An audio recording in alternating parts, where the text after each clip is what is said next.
Welcome to South Asia Today, a show that provides you the glimpses of South Asia. I'm your host Yeshi. Here are the headlines. WHO's Global Center for Traditional Medicine launched in India's Gujarat state.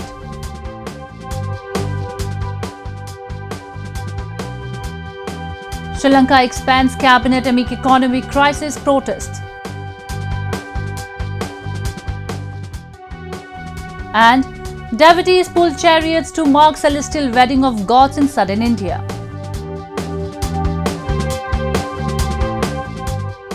Let's begin the show.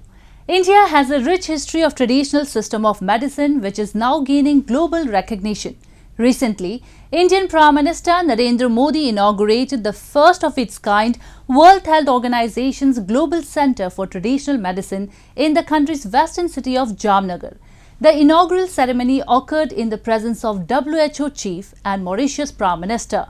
Global Center for Traditional Medicine will be the first and only center for traditional medicine across the world and will emerge as an international hub of global wellness.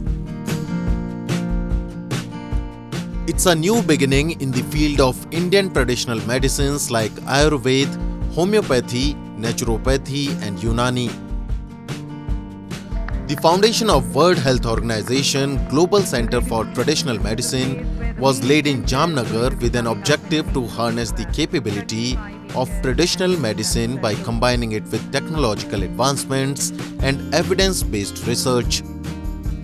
It will also open the door of age of traditional medicine in the world. Prime Minister Narendra Modi called India's traditional medicine system a holistic science of life. ये traditional medicine के क्षेत्र में भारत के contribution और भारत के potential दोनों का सम्मान है। भारत इस पार्टनरशिप को पूरी मानवता की सेवा के लिए बहुत बड़ी जिम्मेदारी के रूप में ले रहा है।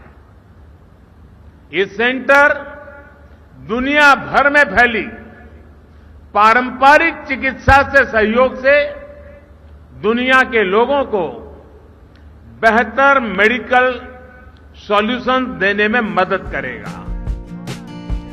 Prime Ministers of South Asian countries like Bangladesh, Bhutan and Nepal also attended the inauguration ceremony via video conferencing.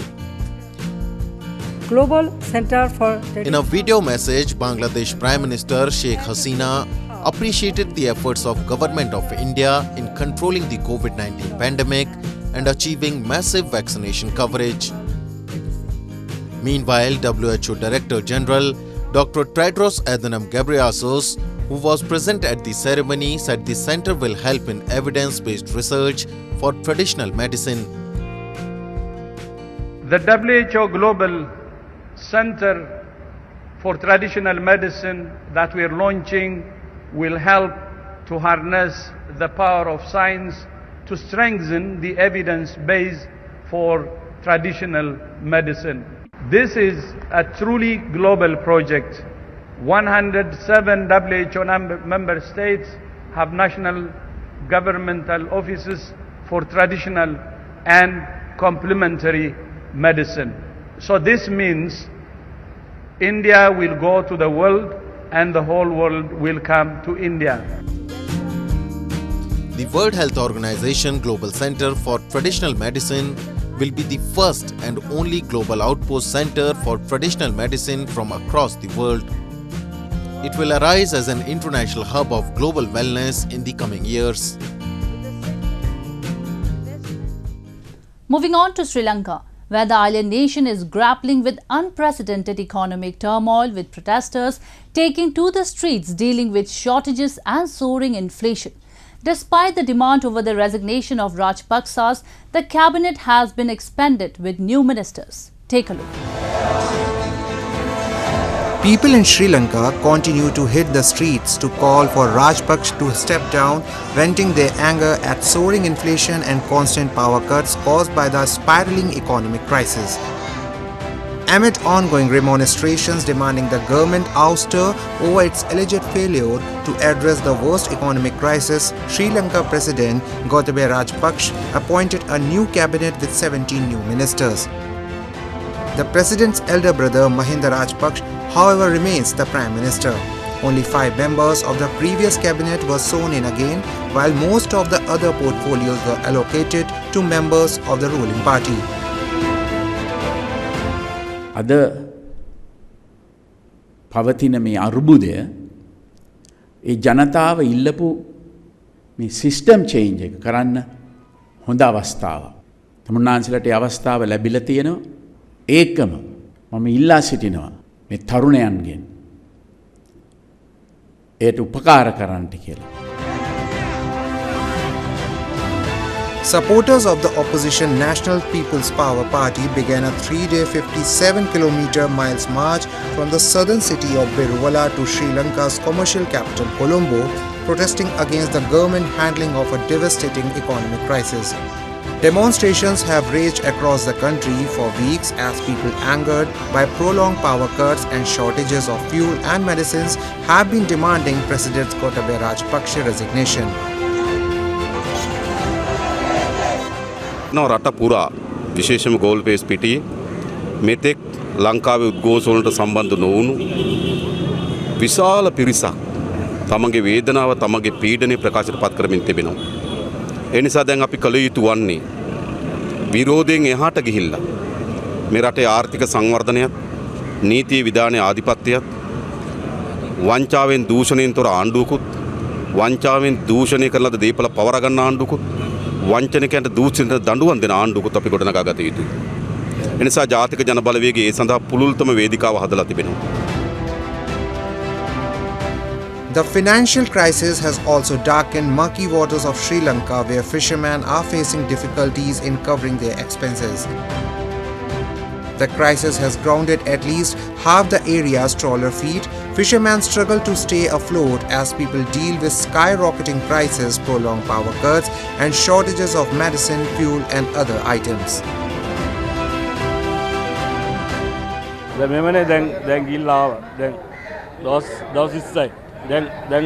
දැන් අවුල දින 40යි. එතකොට දැන් දවස් ඉස්සර 40ට වැඩි දැන් ඊළඟ වෙලා ඇති ගෙවල් වල.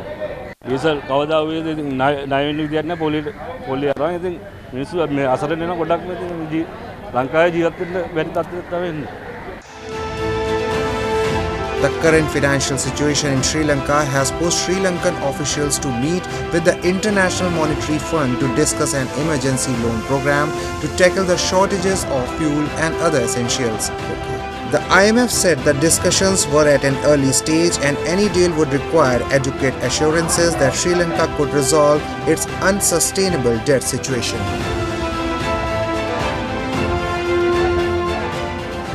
Now we take a look at some happenings in Asia in a segment called Asia Watch.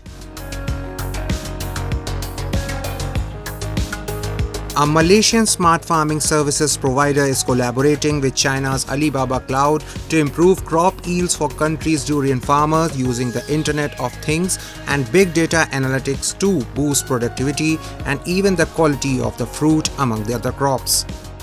It seems like a regular durian farm from above, while in fact a number of features set it apart from others, like a highly automated hub for combining fertilizer application and irrigation, along with metal boxes dotted among the trees.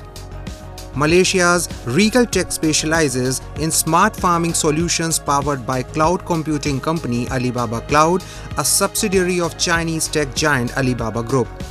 The ground sensor itself uses the Internet of Things and transmits wirelessly to the Alibaba Cloud, which has a ready-made infrastructure from the LOT to big data. Different locations will be given different amounts of nutrients and moisture based on what they require.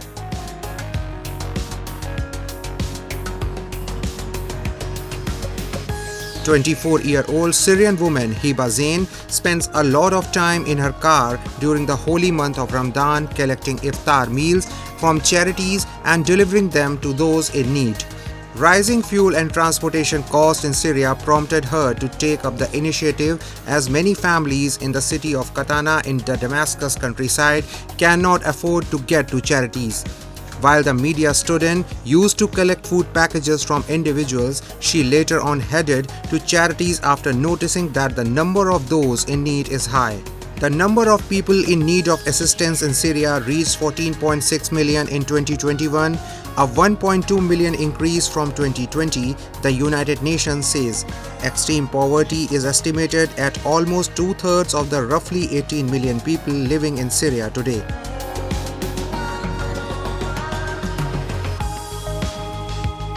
By 2024, the spacecraft Orion developed by Lockheed Martin will bring humans to the moon in NASA's Artemis program. The System Invariance Analysis technology, one of the NEC's artificial intelligence technologies, will perform in checks to ensure the spacecraft. It is tested and operating properly during the production phase. Right now our focus has been the assembly, test, launch operations, and some of that includes the space environment tests, where we can analyze how that spacecraft will function in the environment. It gives us this wonderful, holistic view of the system and an understanding that we have not been able to analyze or view in this way in the past. If you were to ask a human to do that same task, one person, it would take them 240 years. SciAp does it very quickly, say within an hour. NEC and Lockheed Martin are developing new space technology through artificial intelligence.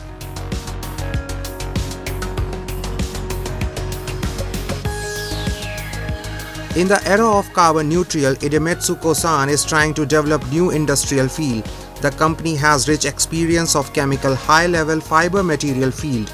Its original material is SPS, that is syntactic polystyrene, which is industrialized in 1997, world first. SPS has the strong points of heating resisting, electric characteristics and chemical resistant. 一般的な汎用のプラスチックのがありまして、それの結晶性にさせたものになります。もともとの汎用のポリエステルに比べますと、結晶構造を持つということで、融点を持ちます。けども、その融点が275度ということで、非常に高い温度で溶けるという材料に変わります。ということで、耐熱性の高い樹脂ということで、1985年に出光興産の当時の中央研究所で合成がなされたという材料です。現在その使われているスーパーエンジニアリングプラスチックっていうその耐熱の高い樹脂のグループがありまして、産業だとか家電だとか日用品、あるいは自動車の部品、そういったところの用途に使ってもらうと。電子レンジのいわゆるマイクロウェーブを透過させてしまうという特性が材料側にありまして、こういうものを食材を中に入れて、で電子レンジでチンするときに中のものだけが温まって周りの容器は冷たいままというこういう電子レンジ容器にも、一般的なところでは使われているということです。工場の食堂で使われる箸、もともと割り箸だったんですけども、それが今プラスチックに変わっております。中でも SPS が、耐火成分化性が高いということと薬品性に強いということから、この材料がこの樹脂箸として使われていると。ビジネスのメインのところはやはり車の部品です。電気で物と物をつないでいくコネクターと、でそのコネクターの、材料として非常に SPS は世界的にも実績が上がっていますし、それから認知度も上がってきている。A factory to produce SPS is under construction in Japan's Chiba prefecture. In 2022, a new factory in Malaysia will be launched targeting export to Asia, Middle East and Europe. Idemitsu Kosan is developing technologies to reduce the harmful effects of carbon. For that, SPS could be transformed into various products to enrich lives.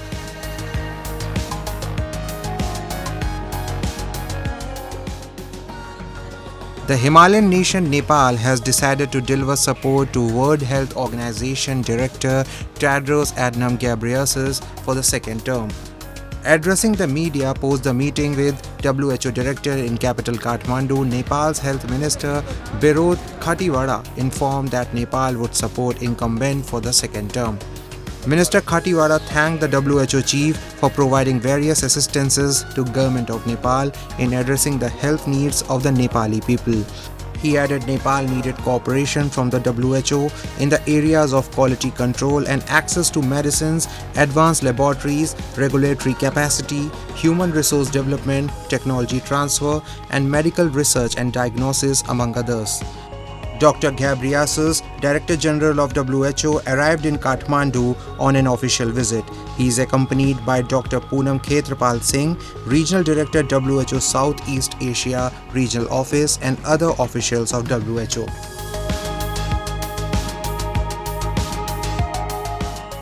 Moving on to Gilgit-Baltistan, where the job seekers took to the streets and shouted slogans after their interview cancellation in front of the residence of Chief Justice Arshad Hussain Shah and urged the Supreme Appellate Court to take suo motu cognizance of the issue. They also demanded immediate rollback of the decisions. We have a report.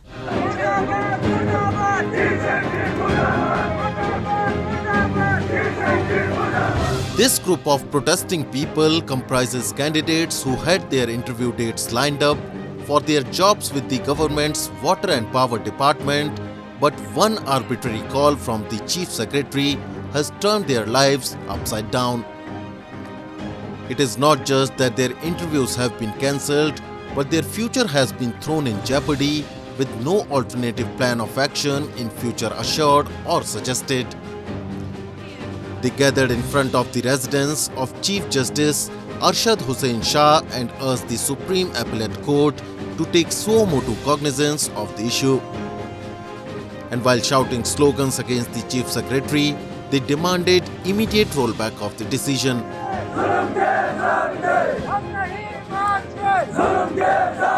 इंसाफ की तवक्कु है।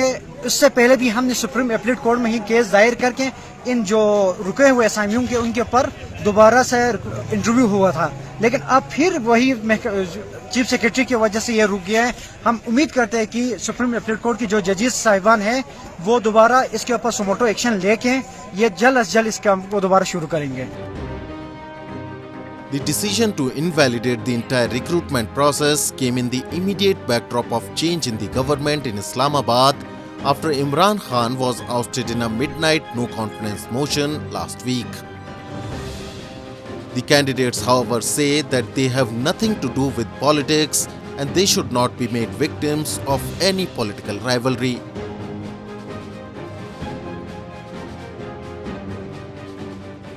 हम ये तो नहीं जानते कि ये वफाक की तरफ से है या सूबाई हुकूमत की तरफ से, लेकिन जिसकी तरफ से ये है हमारे लिए तो नाइंसाफ़ी है। हम किसी की तरफदारी नहीं करते, ना पीडीएम की तरफदारी करते हैं ना पीटीआई की, लेकिन हमारे लिए हमारा जो मुतालिबा है वो हल होना चाहिए, वो वफाक की तरफ से हो या हम किसी की वो ना हिमायत करते हैं ना मुखालिफत करते हैं। A discrimination or injustice of this nature is not unprecedented for the people of Gilgit-Baltistan. Their rights have always been trampled upon by the state in one form or the other. The region has been marred by high inflation and higher unemployment rate, but that has not just been enough for the authorities to tone down their suppressive attitude towards the people of this region. Let's move to India, where today we will take you to soak in the festivities of one of the biggest celebrations in Madurai city of Tamil Nadu state. Reenacting the wedding of Lord Sundareshwar and Goddess Meenakshi, the 15th festival is celebrated in Madurai temple with great enthusiasm. Have a look. Every year in the Tamil month of Chaitra, that usually falls in April and May, Madurai pulls a sea of devotees as the city's Meenakshi Amman temple celebrates the annual Chittirai festival. Commemorating the celestial wedding of Goddess Meenakshi, a form of Parvati, and Lord Sundareshwar, a form of Shiva, the festival hosts a number of events that are not just religious but are also interesting to watch. Kodiyatram marks the first event of the entire celebration. In this, Chief Priest of Meenakshi Temple declares the opening of the festival by hoisting the flag, which stays on the flag post till the end of the festival. The Chitra festival has begun on a very grand note today. After a gap of 2 years, there is enormous public interest to participate in the festival. The flag hoisting or Kodiyatram was held today morning. This will be followed by 11 days of festivities, where each day Lord Sundareshwara and Goddess Meenakshi will be in various forms and will be taking out processions in the streets of Madurai. Pattabhishekam marks the second event in which Meenakshi Amman is crowned as Queen of Madurai for next 4 months. For this ceremony, the beautifully decorated idols of Goddess Meenakshi and Lord Sundareshwar and his consort Periyavidai are brought to the Arakal Mandapam, which is situated opposite of the Meenakshi Amman Sanctum Sanctorum. A female elephant is also prepared who walks in front of the deities as a part of the custom. Hundreds of devotees as well as tourists assemble in the temple to witness this whole extravaganza. Wonderful people, a lot of fun in the streets. We've been in the temple and it was beautiful. I never saw something like this in all my life. It's a very beautiful place and people are so happy and excited. Makes me happy too. Meenakshi Kalyanam marks the most important event of Chittirai festival. It is the grand wedding celebration of Meenakshi and Sundareshwar in Madurai. The deities are decorated with silk cloth and floral garlands, and nearly 50 priests in the temple perform the puja rituals and special prayers. A day after this event is the chariot festival, in which Meenakshi and Sundareshwar, who are now the king and the queen of Madurai, come out to bless the devotees on 2 aesthetically decorated wooden chariots. This ceremony attracts many people to the massy streets of Madurai, where the procession takes place. 2 வருஷமா கொரோனானால ரொம்ப கஷ்டப்பட்டோம். வெளியிலே வர முடியாம இருந்தது. இந்த 2 வருஷம் கழிச்சு திருவிழா சித்திர திருவிழா ரொம்ப சிறப்பா நடக்குது. எங்களுக்கு ரொம்ப சந்தோஷம் சாமியை பார்க்கிறதுல. நேத்து சாமி பார்த்தோம், மீனாட்சி கல்யாணம் பார்த்தோம், தேரோட்டம் பார்த்தோம், பூப்பழக்கு நைட் பார்த்தோம். ரொம்ப சந்தோஷமா இருந்தது, ரொம்ப ஹாப்பியா. The procession of Lord Kallagar or Allagar, a form of Lord Vishnu and the brother of Goddess Meenakshi, is another main event of the Chittirai festival. It starts from his temple in Allagar Koil, a village in Madurai, and ends at Ramayar Mandapam on the banks of Vagai river. Amid the journey, devotees also spray scented water at the procession. Legend has it that after realizing he could not attend the marriage, Kallagar returned back from the middle of the Vagai river after giving gifts to his sister Meenakshi. The same is reenacted in the festival by taking back Lord Kallagar to his abode on a floral palanquin. While all other events of Chittirai festival are performed in the south of Vagai river, this is the only one that takes place in the north. Azhagar வந்திருக்காரு. நான் கொரோனாலாம் ஒழிஞ்சிடும். நான் எல்லாம் நல்லா இருக்குன்னு நினைக்கிறேன். நடக்கும். 2 வருஷமா அழகர் வராமல் இருந்தார். ரொம்ப வருத்தமாக இருந்துச்சு. இந்த வருஷம் வந்தது ரொம்ப சந்தோஷமாக இருக்குது. அவரோட தங்க குதிரைக்காக எதிர்பார்த்துக்கிட்டு இருக்கோம். அழகர் ஆற்றுல இறங்குறதுக்காக காத்துக்கிட்டு இருக்கோம். Celebration of culture and tradition, Chittirai is one of the longest celebration of Tamil Nadu. People dressed in traditional attire and traditional art forms are quite common during this festival. Some devotees even do 1 month of fasting to take part in the rituals and pull the chariot in procession.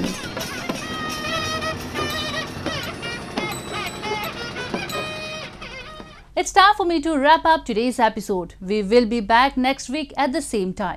This is Yeshi signing off on behalf of the entire production team of South Asia Today. Goodbye and take care.